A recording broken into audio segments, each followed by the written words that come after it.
الحمد للہ رب العالمین والصلاة والسلام علی محمد الامین اعوذ باللہ من الشیطان الرجیم بسم اللہ الرحمن الرحیم۔ خواتین و حضرات، ہم سورہ انبیاء کی آیت 84 سے درس کی ابتدا کر رہے ہیں۔ سیدنا ایوب کی سرگزشت زیر بحث ہے۔ اس کا سیاق پچھلی نشست میں زیر بحث آ چکا ہے۔ اللہ تعالیٰ یہاں مخاطبین کو یہ بتا رہے ہیں کہ جب میں نعمتیں دیتا ہوں تو میرا تقاضا کیا ہے۔ یہ بتایا ہے کہ یہ دنیا ابتلا کے قانون پر بنی ہے۔ جو نعمتیں بھی ملتی ہیں ان پر اللہ تعالیٰ کا مطالبہ یہ ہے کہ بندہ اس کا شکر گزار ہو۔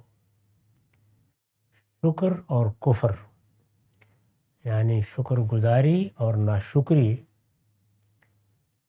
یہی در حقیقت دنیا کے امتحان میں سب سے بڑی قدر ہے۔ اسی سے اخلاق کے سب فضائل و رذائل پیدا ہوتے ہیں، اور دین میں جو نتائج مقصود ہے وہ اسی سے متعلق ہے۔ چنانچہ جس طرح سے دین کا مقصد جب ایک لفظ میں بیان کرنا مقصود ہوتا ہے تو قرآن کہتا ہے کہ تزکیہ اختیار کرو، پاکیزگی اختیار کرو۔ قد افلح من تزکیٰ، جس نے اپنے آپ کو پاکیزہ بنا لیا وہ آخرت میں فلاح پا گیا۔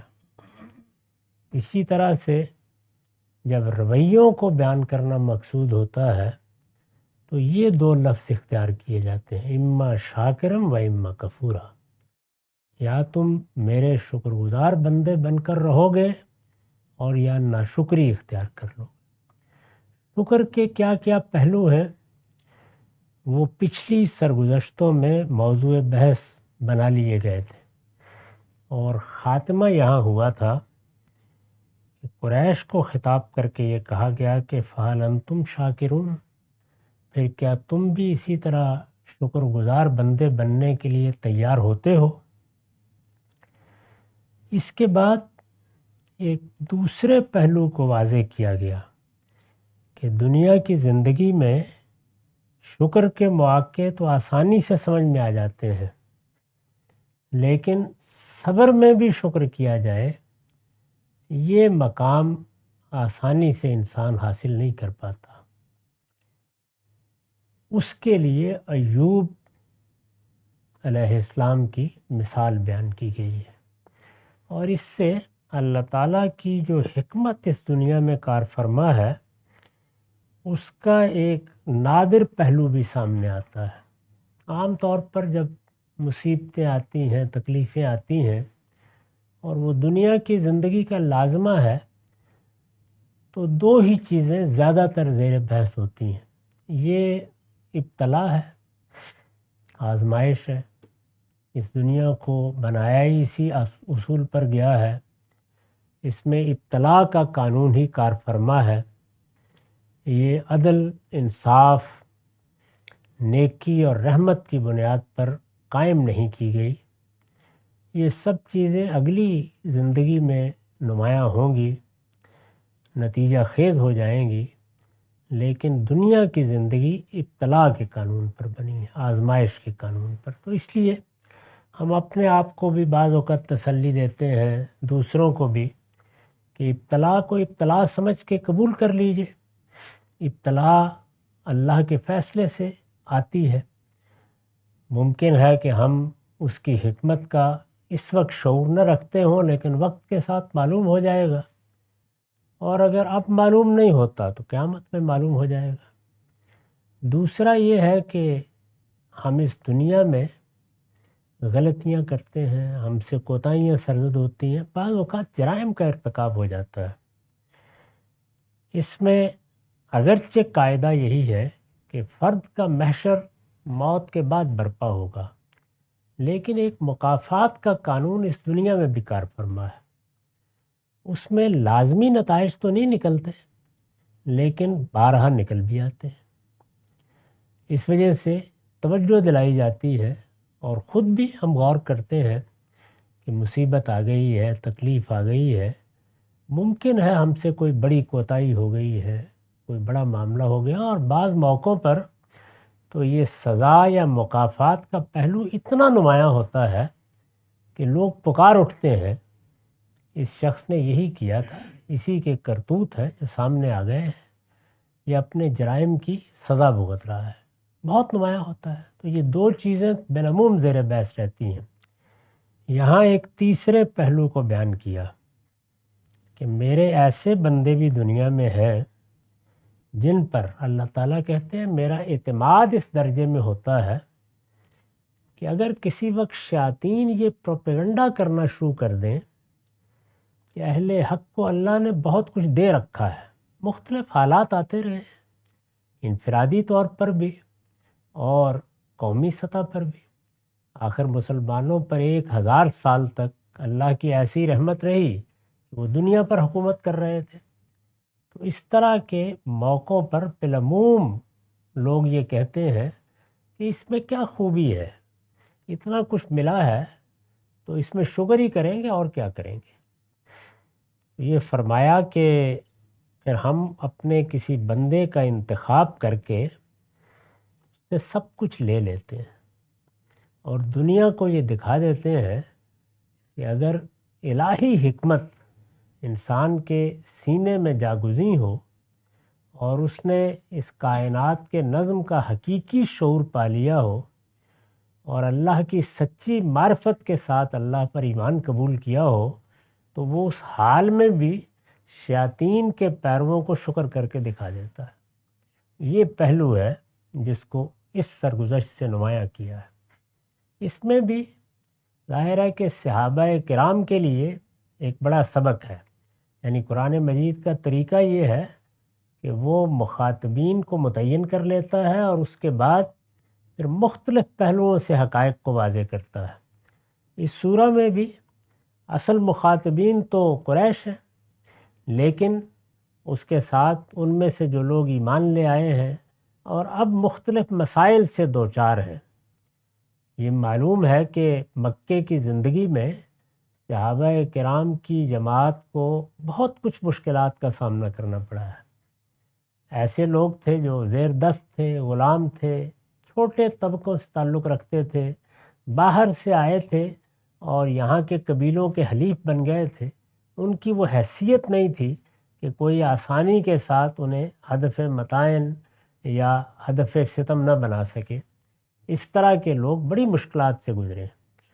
پھر اللہ تعالیٰ نے سورہ بقرہ میں یہ بیان کیا کہ تکلیف اور مصیبت کا امتحان ابھی ختم نہیں ہوا، بلکہ ہم نے فیصلہ کیا ہے، وہاں الفاظ یہی ہیں، ہم نے فیصلہ کیا ہے اور باقاعدہ قسم فرمایا کہ طے کر دیا ہے کہ ہم امتحان اور آزمائش کا ایک خصوصی دور ابھی برپا کریں گے۔ تو اس میں بیان کیا ہے کہ کس کس طرح کی آزمائشیں آئیں گی۔ وَلَنَبْلُوَنَّكُمْ بِشَيْءٍ مِّنَ الْخَوْفِ وَالْجُوعِ وَنَقْصٍ مِّنَ الْأَمْوَالِ وَالْأَنفُسِ وَالثَّمَرَاتِ، تو گنوا دیا ہے کہ اس میں جانی نقصان بھی ہوگا، مالی نقصان بھی ہوگا، اس میں کھیتیاں بھی برباد ہوں گی، اس میں جنگ و جدال کے مواقع بھی پیش آئیں گے۔ یہ سب جب ہوگا تو اللہ تعالیٰ اپنے ہی بندوں کو اور اپنے ساتھ وفاداری کا عہد کرنے والوں کو اور اپنے پیغمبر کا ساتھ دینے والوں کو اس امتحان سے گزار دے گا۔ جب گزارے گا تو کیا تقاضا ہے، یعنی صبر کے موقع پر بھی شکر کرنا۔ تو یہ شکر کا امتحان ہے جس میں سیدنا ایوب کی مثال صحابہ کے سامنے پیش کر دی گئی ہے کہ میرے بندے ایسے بھی رہے ہیں۔ ہم نے یہ دیکھا کہ اس سرگزشت کی ابتدا ہوئی تو پہلے یہ بتایا کہ ہم نے ایوب کو بھی علم اور حکم عطا فرمایا تھا، وہ بھی ہمارے پیغمبروں میں سے تھا، اس پر بھی ہماری اسی طرح کی عنایتیں ہوئیں جیسی کہ پیغمبروں پر ہوتی رہی ہیں۔ لیکن پھر وہ وقت آ گیا کہ دولت، عزت، خدم و حشم ہر چیز ختم ہو گئی۔ بہت امیر کبیر شخص تھے، لوگ رشک کی نگاہ سے دیکھتے تھے۔ میں یہ عرض کر چکا ہوں کہ ان کے مال و دولت کا کیا عالم تھا، اس کی ایک پوری فہرست پچھلی نشست میں پڑھ کے سنا دی تھی۔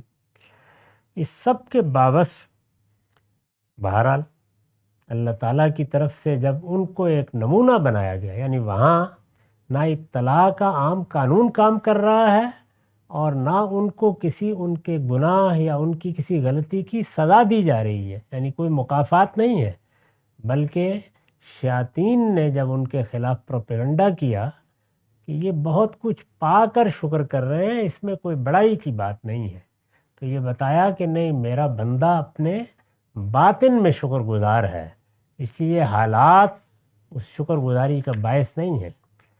اس میں یہ ہم نے دیکھا تھا کہ جب ان کا مال و دولت ان سے چھن گیا تو انہوں نے کیا کہا کہ خداوند نے دیا اور خداوند نے لے لیا، میں ماں کے پیٹ سے ننگا پیدا ہوا تھا، اب پھر اسی جگہ پر آ گیا ہوں۔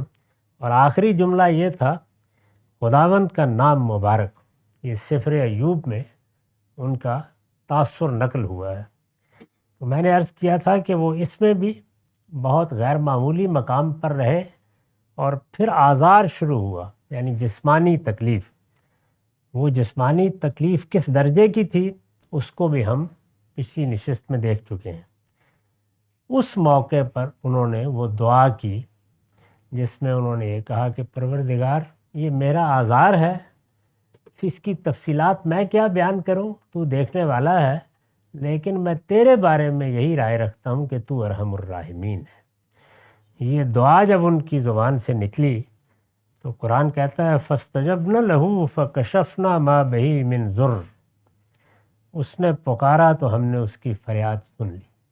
ظاہر ہے کہ امتحان، ابتلا، اللہ تعالیٰ اس کو غیر مختتم نہیں کر دیتے، اس کی ایک مدت ہوتی ہے۔ قرآن مجید میں بھی یہ بیان ہوا ہے کہ یہ سب کچھ لا اجل ہوتا ہے، اللہ تعالیٰ نے مقرر کیا ہوتا ہے کہ اتنا وقت ہے، اس کی مہلت ہے، تو یہ مہلت فلاں وقت ختم ہو جائے گی، اور یہ امتحان ہے تو اس امتحان کی بھی ایک مدت ہے، کوئی چیز بھی لامتناہی نہیں ہوتی۔ اس موقع پر آ کر یعنی مال بھی لے لیا، دولت بھی لے لی، اقتدار بھی لے لیا، اور پھر اس کے بعد بیماری، اور بیماری بھی وہ کہ جس کی تفصیلات پڑھ کر رونگٹے کھڑے ہو جاتے ہیں۔ اس موقع پر جب انہوں نے دعا کی تو فاستجبنا لہ، فرمایا پھر ہم نے اس کی فریاد سن لی۔ فکشفنا ما بہ من ضر، اور جس تکلیف میں وہ مبتلا تھا اس کو دور کر دیا، یعنی اللہ تعالیٰ ہی کی طرف سے وہ تکلیف آئی تھی، جب اس کی مہلت پوری ہو گئی تو اللہ تعالیٰ نے اس کو دور کر دیا۔ بندہ مومن کی بعض اوقات دعا میں اور اللہ کے فیصلے میں غیر معمولی ہم آہنگی ہو جاتی ہے۔ یہاں بھی یہ معلوم ہوتا ہے کہ جب تکلیف اس انتہا پر پہنچ گئی ہے جہاں بندہ پھر آخری درجے میں اپنے باطن سے پکار اٹھتا ہے، تو وہ ایسے ہی پکار اٹھے، لیکن اس میں کوئی گلے کا، کوئی شکایت کا جملہ نہیں ہے، بس دو جملے ہیں، میں آزار میں مبتلا ہوں تو اس کو جانتا ہے، لیکن تیرے بارے میں یہ جانتا ہوں کہ انت ارحم الراحمین، تو سب رحم کرنے والوں سے بڑھ کر رحم کرنے والا ہے۔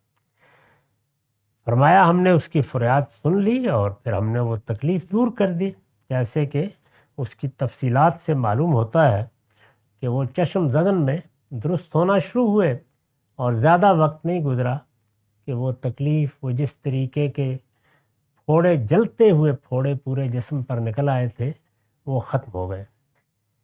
وَآتَيْنَهُ أَهْلَهُ وَمِثْلَهُمْ مَعَهُمْ،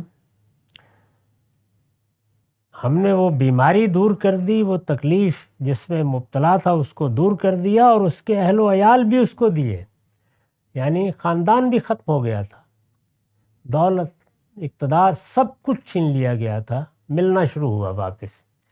فرمایا اس کے اہل و عیال بھی اس کو دیے، بلکہ ان کے ساتھ اتنے ہی اور بھی، جب وہ دینے پہ آتا ہے تو نہال کر دیتا ہے۔ وَمِثْلَهُمْ مَعَهُمْ رَحْمَةً مِّنْ عِنْدِنَا، یعنی کوئی حساب تھوڑی کرنے بیٹھے ہوتے ہیں ہم، جب دینے پہ آتے ہیں تو بس ہماری رحمت کا دریا جوش مارتا ہے، رحمتم من عندنا وذکریٰ للعالمین۔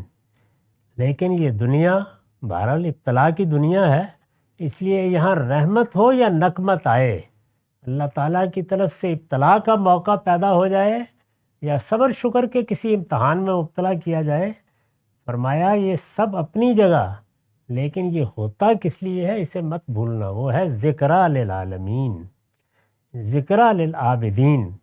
یہ یاد دہانی ہوتی ہے خدا کے بندگی کرنے والوں کی، یعنی یہاں نعمت ملتی ہے وہ بھی، نقمت آتی ہے تو وہ بھی، یہ یاد دہانی ہوتی ہے، یعنی یہاں سب کچھ مقام عبرت ہے۔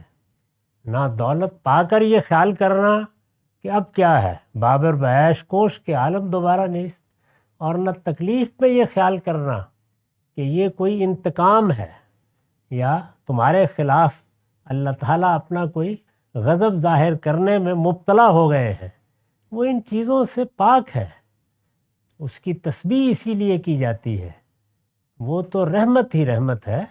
البتہ ابتلا کے قانون کے تقاضے سے الی اجل مصیبتیں بھی آتی ہیں اور تکلیفیں بھی انسان پر ٹوٹ پڑتی ہیں، یہ سب کچھ ہوتا ہے، لیکن یہ ذکریٰ للعابدین ہے، یعنی خدا کی بندگی کرنے والوں کے لیے ایک یاد دہانی، شکر کے مواقع بھی یاد دہانی ہے اور صبر کے مواقع بھی یاد دہانی ہے، اس لیے ہمیشہ اس کو پیش نظر رکھنا۔ اس پر میں نے حاشیہ لکھا ہے، یعنی جب صبر و رضا کے اس امتحان میں وہ کامیاب ہو گئے، جتنی مہلت تھی پوری ہو گئی، جتنی دیر اللہ تعالیٰ نے تکلیف میں مبتلا رکھنا تھا وہ رکھ لیا، جب صبر و رضا کے اس امتحان میں وہ کامیاب ہو گئے، یعنی صبر میں بھی شکر، یہ مقام رضا ہے، جس کو کہا جاتا ہے نا کہ رضا کا مقام اصل میں آخری مقام ہے۔ چنانچہ قرآن نے اس کو اس طرح بیان کیا ہے کہ پھر وہ وقت آتا ہے کہ میں اپنے بندے کو دنیا سے اٹھا لینے کا فیصلہ کرتا ہوں، اور جب فرشتے اس کا استقبال کرتے ہیں تو راضیتم مرضیہ، وہ اپنے رب سے راضی ہوتا ہے، اس کا رب اس سے راضی ہوتا ہے۔ یہ راضیتم مرضیہ کی بادشاہی ہے جو صبر پر شکر کے نتیجے میں عطا ہوتی ہے، یعنی جب صبر و رضا کے اس امتحان میں وہ کامیاب ہو گئے تو خدا نے وہ بھی دیا جو انہوں نے مانگا تھا، یعنی تکلیف سے نجات مانگی تھی وہ تو دے دی۔ اس وقت صورتحال یہ تھی کہ بندہ اس مقام پر کھڑا تھا کہ مالک یہ تکلیف یہ آزار دور ہو جائے، بے شک کسی راکھ پر پڑا رہو، تو مانگا تو انہوں نے یہی تھا، فرمایا وہ بھی دے دیا، تو خدا نے وہ بھی دیا جو انہوں نے مانگا تھا، اور وہ بھی جس کا وہ اپنی تواضع کے سبب سے اپنے آپ کو اہل نہیں سمجھ رہے تھے، یعنی وہ یہ خیال کرتے تھے کہ اگر مجھ پر یہ تکلیف آئی ہے تو میری کسی نااہلیت کا نتیجہ ہے، تو اب کیا مانگوں، زیادہ سے زیادہ یہ ہے کہ رحم فرما دے، تو انہوں نے اس سے زیادہ کچھ نہیں مانگا تھا۔ لیکن اللہ تعالیٰ کہتے ہیں کہ میں نے اہل و عیال بھی دے دیے، میں نے ان کے ساتھ اتنے اور بھی دے دیے، اور اس میں رحمت ہی رحمت ہر طرف سے چھا گئی۔ خداوند نے ایوب کو جتنا اس کے پاس پہلے تھا اس کا دو چند دیا۔ یہ اب بائبل سے سفر ایوب میں ہم اس کی داستان پڑھیں گے کہ ان کے ساتھ پھر ہوا کیا۔ خداوند نے ایوب کو جتنا اس کے پاس پہلے تھا اس کا دو چند دیا، تب اس کے سب بھائی اور سب بہنیں اور اس کے سب اگلے جان پہچان اس کے پاس آئے اور اس کے گھر میں اس کے ساتھ کھانا کھایا، یعنی گویا ایک جشن کی کیفیت پیدا ہو گئی۔ یوں خداوند نے ایوب کے آخری ایام میں ابتدا کی نسبت زیادہ برکت بخشی، اور اس کے پاس، یہ پچھلی نشست میں بتا چکا ہوں کہ ان کی بھیڑ بکریاں کیا تھیں اور ان کے دوسرے جانور اور مال و متاع کی کیا صورتحال تھی، تو اب جب دوبارہ وہ سب کچھ ملا تو کتنا زیادہ ملا پہلے سے۔ یوں خداوند نے ایوب کے آخری ایام میں ابتدا کی نسبت زیادہ برکت بخشی، اور اس کے پاس 14,000 بھیڑ بکریاں اور 6,000 اونٹ اور 1,000 جوڑی بیل اور 1,000 گدیاں ہو گئی۔ یہ جانوری بہت بڑی دولت تھی اس وقت۔ اس کے 7 بیٹے اور 3 بیٹیاں بھی ہوئی، یعنی اس آخری عمر میں۔ اور اس کے بعد ایوب 140 برس جیتا رہا اور اپنے بیٹے اور پوتے چوتھی پشت تک دیکھے، یعنی یہ سب کچھ اس طرح لوٹا دیا جس کو فرمایا رحمتم من عندنا، یعنی کوئی حساب کتاب کر کے نہیں دیتے ہم نے اپنی رحمت کے دریا میں وہ موجیں پیدا کر دیں کہ ہر طرف جل تھل ہو گیا، چوتھی پشت تک دیکھے۔ ارشاد فرمایا کہ یہ ہم نے ایوب کے ساتھ کیا، اس میں خداوند کی بندگی کرنے والوں کے لیے ایک یاد دہانی ہے، یہ ذکرہ ہے۔ وہ چاہیں تو اس سے اپنے پروردگار کی حکمتوں کو سمجھ سکتے ہیں، اس کے علم کا اندازہ کر سکتے ہیں، اس کا قانون کس طرح کار فرما ہوتا ہے اس کو دیکھ سکتے ہیں۔ وَإِسْمَاعِيلَ وَإِدْرِيسَ وَذَا الْكِفْلِ، اور یہی عنایت اسماعیل اور ادریس اور ذوالکفل پر بھی ہوئی۔ فرمایا جانتے ہو کیوں؟ کل من الصابرین، یہ سب صبر کرنے والوں میں سے تھے، یعنی پہلے شکر کے پہلو کو داؤد و سلیمان کی سرگزشت سے نمایاں کیا تھا، اور آخر میں ذکرہ کے پہلو سے فرمایا تھا کہ فَهَلْ أَنْتُمْ شَاكِرُونَ، کیا تم یہ سب کچھ پانے والے بن کر انہی کی طرح شکر گزار ہوتے ہو؟ اب یہ بتایا جا رہا ہے کہ پیغمبروں کے معاملے میں یا ہمارے صالح بندوں کے معاملے میں تمہارا خیال یہ ہے کہ ہمیشہ شکر ہی کے مواقع رہے ہیں؟ نہیں، صبر کے بھی غیر معمولی مواقع آئے ہیں، اور اس میں سیدنا ایوب کا ذکر کیا، اور پھر اسماعیل، ادریس اور ذوالکفل کا، کہ ان پر بھی صبر کے مواقع آئے، لیکن یہ سب صابر ثابت ہوئے۔ کل من الصابرین، یہ سب صبر کرنے والوں میں سے تھے۔ میں نے لکھا ہے یعنی ان کو بھی اسی طرح صبر و رضا کے امتحان سے گزارا، اور یہ بھی ہر لحاظ سے ثابت قدم رہے، اسماعیل بھی، ادریس بھی اور ذوالکفل بھی۔ حضرت اسماعیل کا امتحان تو معلوم و معروف ہے، معمولی نہیں ہے وہ امتحان، یعنی اس میں باپ کے ساتھ رہتے ہوئے یہ تقاضا کیا گیا کہ ایک وادی غیر ذی زرع میں، بے آباد علاقے میں اللہ تعالیٰ کا حرم بنایا جائے گا، اور اسماعیل عین نوجوانی میں، یعنی جب ابھی عنفوان شباب ہے، اس گھر کے لیے اپنے آپ کو وقف کر دیں گے، اس کی تولیت کریں گے، اس صحرا میں، اس دشت میں آ کے آباد ہو جائیں گے، اور یہاں دوسرے قبائل ہیں، کوئی خاندان نہیں ہے، اپنے لوگ نہیں ہیں، تو ایک بڑی ہجرت، اور وہ بھی اس عمر میں جس میں انسان کے لیے بہت کچھ دوسری ترغیبات ہوتی ہیں۔ اور پھر وہ امتحان کہ اللہ تعالیٰ نے یہ مانگا، لیکن اس طرح نہیں مانگا، بلکہ اس کو ایک تمثیل میں ڈھال کے خواب میں اس طرح دکھایا کہ اسماعیل کو ذبح کیا جا رہا ہے، گویا ان کی قربانی پیش کی جا رہی ہے۔ وہ اس میں بھی کامیاب ہوئے، باپ بھی کامیاب ہوا۔ یہ معلوم ہے کہ ابراہیم علیہ السلام نے کوئی اپنے باپ ہونے کا اختیار نہیں استعمال کیا تھا، بلکہ جو کچھ دیکھا وہ بیٹے کے سامنے رکھ دیا تھا، اور یہ کہا تھا تم اپنی رائے دو، تم کیا کہتے ہو؟ تو انہوں نے جواب میں کیا کہا؟ یہ کہا تھا کہ یا ابت افعل ما تؤمر، ابا جان آپ کو جو ہدایت کی گئی ہے آپ اس پر عمل کریں، ستجدنی انشاءاللہ من الصابرین، آپ مجھے صبر کرنے والوں میں پائیں گے۔ اس سے بڑھ کر اور کیا موقع ہو سکتا تھا؟ چنانچہ فرمایا کل من الصابرین۔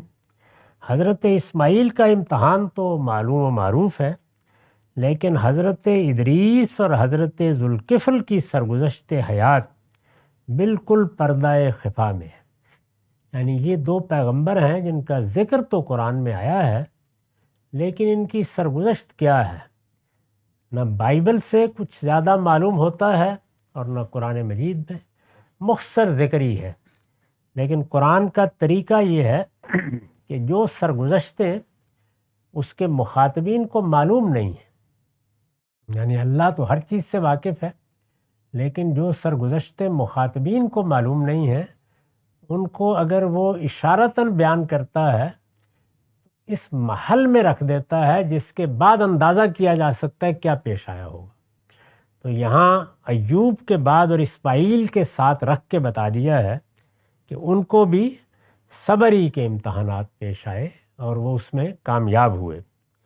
ان کے بارے میں یعنی حضرت ادریس کے بارے میں اور ذوالکفل کے بارے میں ہم اتنا ہی جانتے ہیں جتنا قرآن نے یہاں اور دوسرے مقامات میں بیان کر دیا ہے، اس سے زیادہ معلومات نہیں ہے۔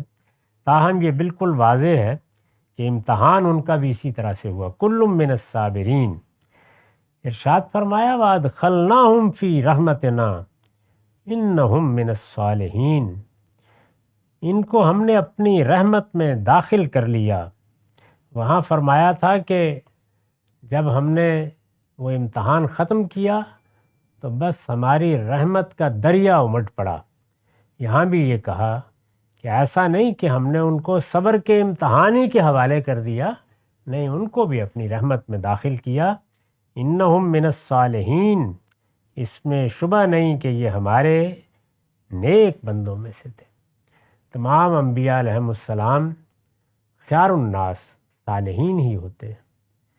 صالحین کوئی معمولی لفظ نہیں ہے، اس کا مطلب یہ ہے کہ ظاہر و باطن میں صلاح کو، خوبی کو اپنا لیا گیا ہے، اور اسی کا لازمی نتیجہ پاکیزگی ہے، یعنی تزکیہ اپنے آخری درجے میں حاصل ہو گیا ہے۔ اس کے بعد پھر صالحین کے اندر مراتب ہیں، وہ بھی قرآن نے بیان کر دیے ہیں کہ بعض لوگ وہ ہیں جن کو یہ توفیق حاصل ہوتی ہے کہ وہ خود بھی صالح ہوتے ہیں اور دوسروں کو بھی صلاح و فلاح کی دعوت دیتے ہیں، اور صلاح و فلاح کی یہ دعوت شہادت کے مقام تک پہنچا دیتے ہیں، یعنی ہر لحاظ سے حق کو واضح کرتے ہیں، یہاں تک کہ بعض اوقات جان بھی دے دیتے ہیں اس کے لیے۔ چنانچہ شہید کا لفظ اسی لحاظ سے ان کے لیے استعمال کیا جاتا ہے۔ یہ بھی بتایا ہے کہ پیغمبروں کا زمانہ ہو تو وہ سب سے بڑا امتحان، یعنی پیغمبر کی تصدیق کا امتحان، یہ بڑا امتحان ہوتا ہے۔ یعنی انسان اپنے ماضی، اپنے آبا، اپنی روایت، اپنی تہذیب، اپنے کلچر کو خیر بات کہتا ہے اور ایک نئی ہستی کو خدا کی طرف سے مان لیتا ہے، بڑا امتحان ہے۔ تو یہ تصدیق کرتے ہیں آگے بڑھ کے، چنانچہ صدیقین کا ایک مرتبہ بیان ہوا ہے، اور وہ بھی جن کو اللہ پیغمبروں کے لیے منتخب کرتا ہے، جیسے کہ یہاں زیر بحث ہے۔ تو ارشاد ہوا کہ انہو من الصالحین، یہ پروردگار کے نیک بندوں میں سے تھے، جیسے کہ انبیاء علیہم السلام رہے ہیں۔ اس طرح گویا یہ بات واضح کی گئی ہے کہ اللہ تعالیٰ نے جن لوگوں کو یہ مراتب دیے ہیں تو وہ کہیں بیٹھ کر تقسیم نہیں کر دیے کہ بس یہ ہم نے میز کے اوپر چیزیں رکھ لی ہیں، آنکھیں بند کر لی ہیں، جو آئے گا اس کو دیتے چلے جائیں گے، جھولی پھیلا دو۔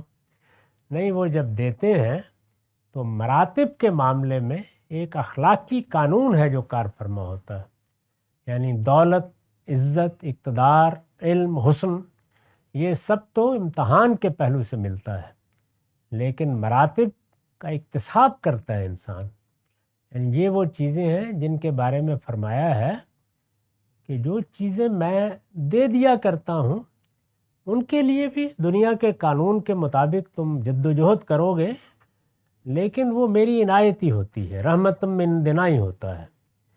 البتہ ایک میدان ہے جس میں کوئی کوشش، کوئی جد و جہد ناکام نہیں ہوتی، وہ میدان ہے تزکیے کا، جنت حاصل کرنے کا، اخلاقی پاکیزگی کو آخری درجے میں پا لینے کا۔ اس میدان میں کسی ناکامی کا سوال نہیں ہے۔ چنانچہ بتا دیا ہے کہ دنیا میں جو چیزیں، نعمتیں ملتی ہیں، ان میں تو خواہ وہ انفرادی سطح کی ہوں یا قومی سطح کی، ضروری نہیں ہے کہ آپ دعا کے لیے ہاتھ اٹھائیں تو دعائیں قبول ہو جائیں، وہ اللہ اپنی حکمت کے تحت ہی قبول کرتا ہے، کرتا بھی ہے، لیکن ہدایت کی دعا کبھی رد ہی نہیں ہوتی، اس لیے کہ وہ تو ہماری وہ نعمت ہے جو ہم نے ہر ایک کے لیے مقدر کر رکھی ہے، بس اس کی سچی طلب پیدا ہونی چاہیے۔ اور اسی طرح یہ بات بھی کہ اس کے بعد جو آگے کے مراتب ہیں، یعنی انسان فیصلہ کر لے کہ مجھے صالحیت کی زندگی بسر کرنی ہے تو فرشتے مدد کرتے ہیں. وہ فیصلہ کر لے کہ مجھے شہادت کے مرتبے تک پہنچنا ہے، مجھے صدیقیت کے مرتبے تک پہنچنا ہے، تو اللہ مدد کرتا ہے، اور اس میں زمین و آسمان اس کے ہم نوا ہو جاتے ہیں. لیکن جہاں تک باقی چیزوں کا تعلق ہے وہ امتحان کے اصول پر ہے. تو ارشاد ہوا کہ یہ جو ہم نے ان لوگوں کو اپنی رحمت سے نوازا اور اپنا کرم فرمایا، تو یہ جانتے ہو کہ کس وجہ سے. یہ بھی تعریض ہے اس میں کہ قریش کے لوگوں تم اس کو اپنا استحقاق سمجھتے ہو، یہ اس لیے کہ انہم من الصالحین، وہ ہمارے صالح بندوں میں سے تھے. اس معاملے میں ہم صالحیت ہی کو معیار بناتے ہیں. اقول قولی ھذا واستغفر اللہ لی ولکم ولسائر.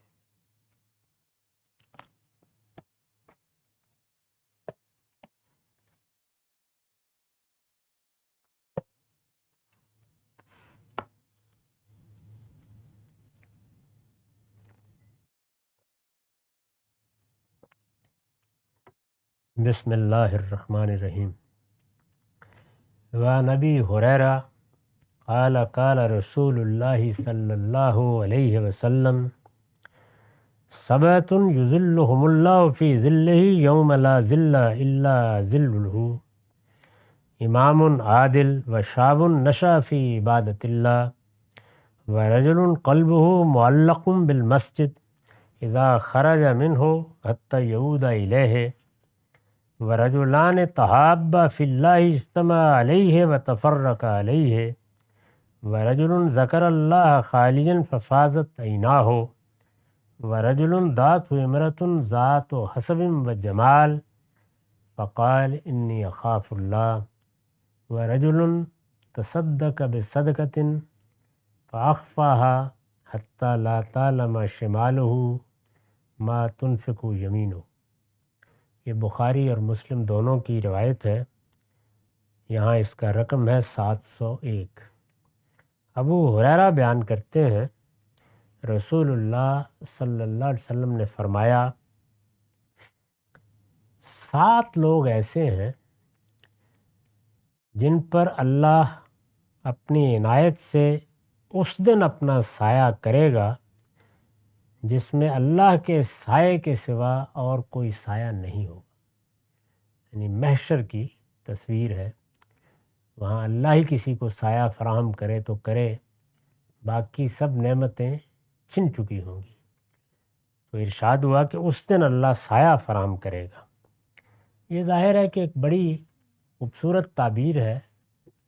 یعنی وہاں جہاں نفسی کا عالم ہوگا، جہاں لوگوں کے لیے ابھی کوئی فیصلہ صادر نہیں ہوا ہوگا، جہاں لوگ امید و بیم کی کیفیت میں ہوں گے، جہاں حقائق واضح ہونے کے لیے انتظار کر رہے ہوں گے، اور پھر جو محشر کی تصویر ہے وہ افراتفری اور وہ آپا دھاپی کی کیفیت ہے جس کو بیان کیا گیا ہے.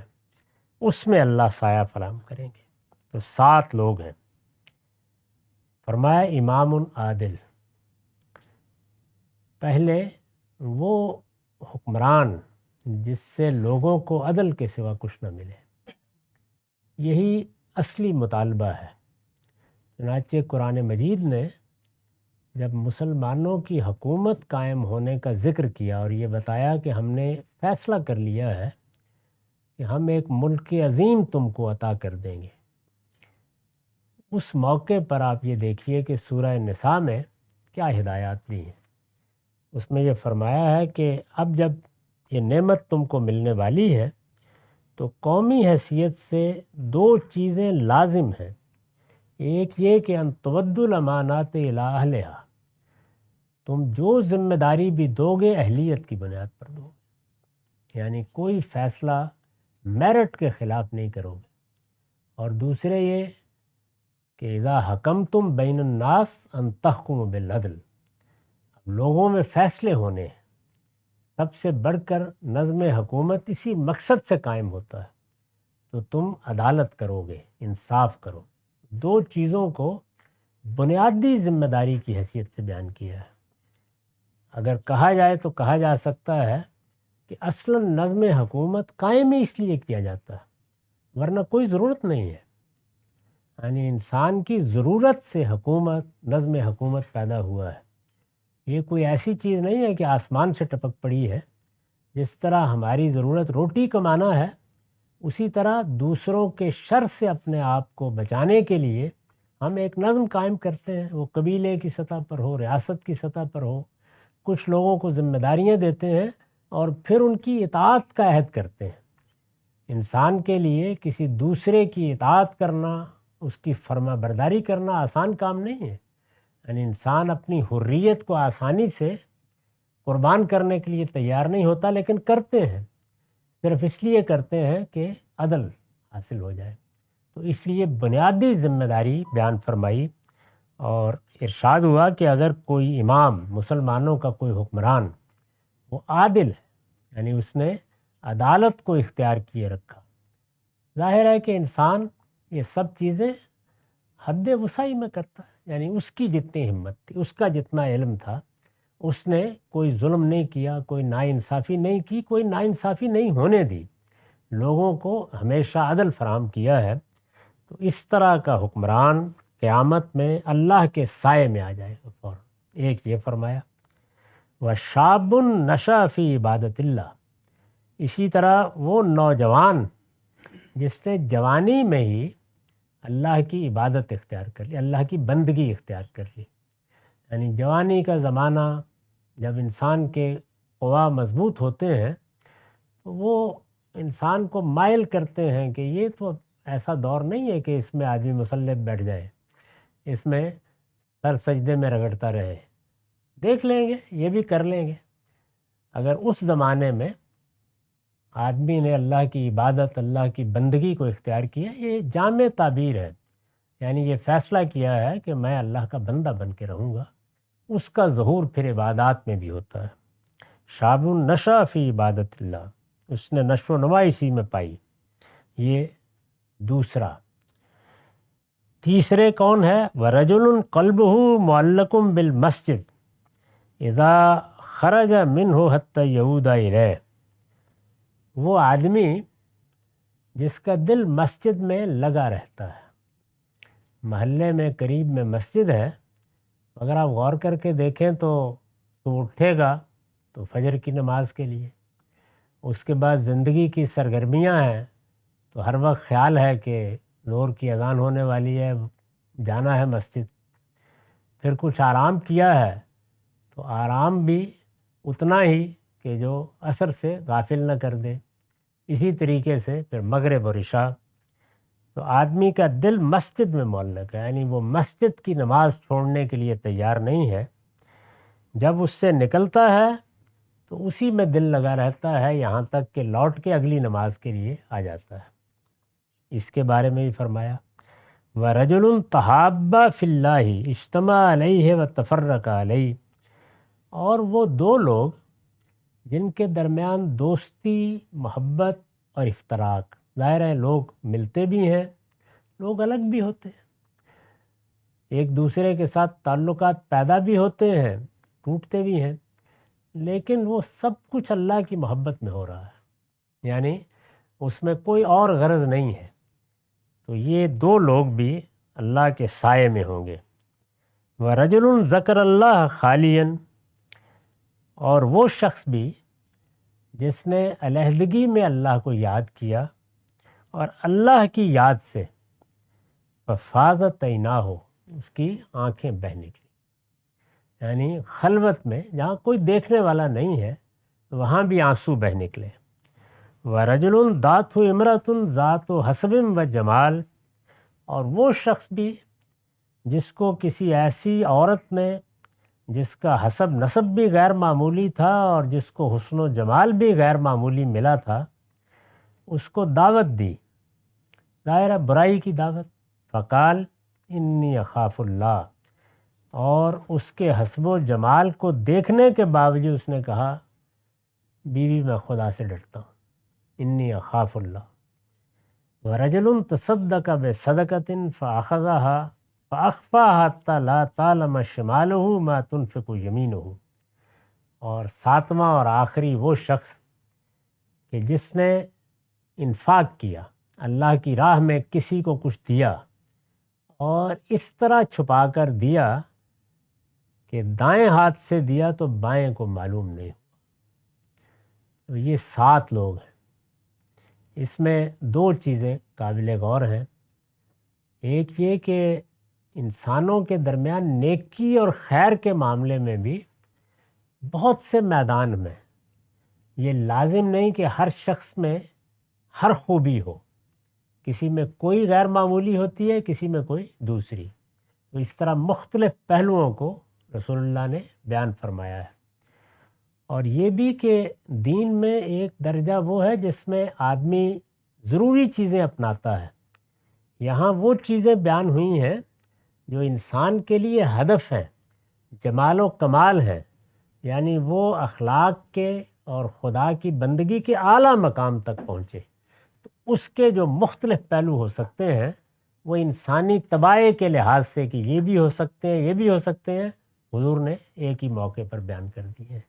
ان کو ہر مسلمان کو سامنے رکھنا چاہیے اور اپنا ہدف بنا لینا چاہیے کہ ان میں سے کوئی ایک تو ایسا ہو کہ جس کو ہم بھی اپنی شناخت بنا لیں۔ وآخر دعوانا الحمدللہ۔